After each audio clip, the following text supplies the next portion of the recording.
Nowadays, I'd recommend prioritizing online-based high-income skills such as copywriting, video editing, and coding. The demand for these skills is only growing, and I can speak from experience that there is a huge skill shortage at the moment. Sure, there are lots of people doing those things. However, 99% of them are just not up to standard. Honestly, your competition really isn't that tough. Now, let's move on to the second thing, equity. This just means owning a percentage of a business so you can benefit from the profits. My Radio Control model brand is a perfect example of this. You can gain equity in a few different ways. The most obvious way, and the way I did it, was to start the business myself. However, you can also gain it by working for it if you're extremely skilled in certain areas. This is known as sweat equity.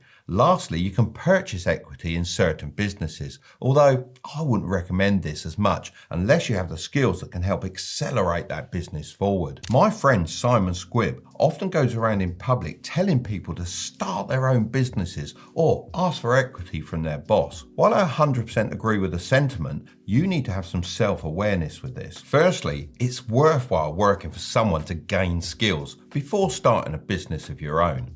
Secondly, you need to be realistic.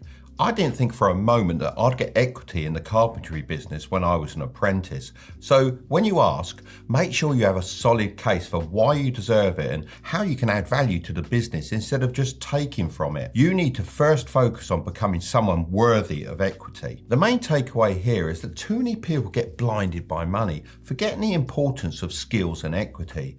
This is the biggest trap. The more you obsess over earning just money, the less you'll likely make in the long run. The second thing to avoid is buying a luxury lifestyle. Picture yourself cruising through Dubai's sun-drenched streets in a bright yellow Lamborghini. You pull up to a swanky restaurant and order a $500 fillet steak without batting an eyelid. How does imagining that lifestyle make you feel? Pretty successful, right?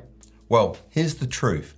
Most people you see living this way are far from successful. The majority are paying for cars they can't afford, taking trips to Dubai on credit cards they'll spend 5 months paying off, and ordering steaks at Salt Bay's restaurant that leave them with a bill they can't handle. These people are living a lie, pretending to be rich while drowning in debt. It's all smoke and mirrors, as it's much easier to impress others on social media than build real wealth. Seeing people live these luxury lifestyles might tempt you to start playing the flexing game too, as you feel like everyone is living a better life than you. However, this is far from the reality. In fact, 37% of Americans can't afford unexpected expenses over $400.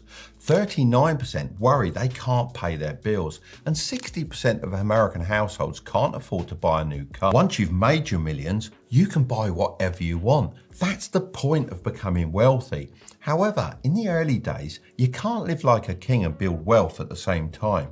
Instead of buying depreciating items like flashy cars, designer clothes, and dining in expensive restaurants, invest in assets such as stocks, shares, crypto, and real estate. These assets will increase in value and generate income that you can then use to do whatever you want. The third thing to avoid is doing everything yourself. You might be really great at what you do, but no matter how hard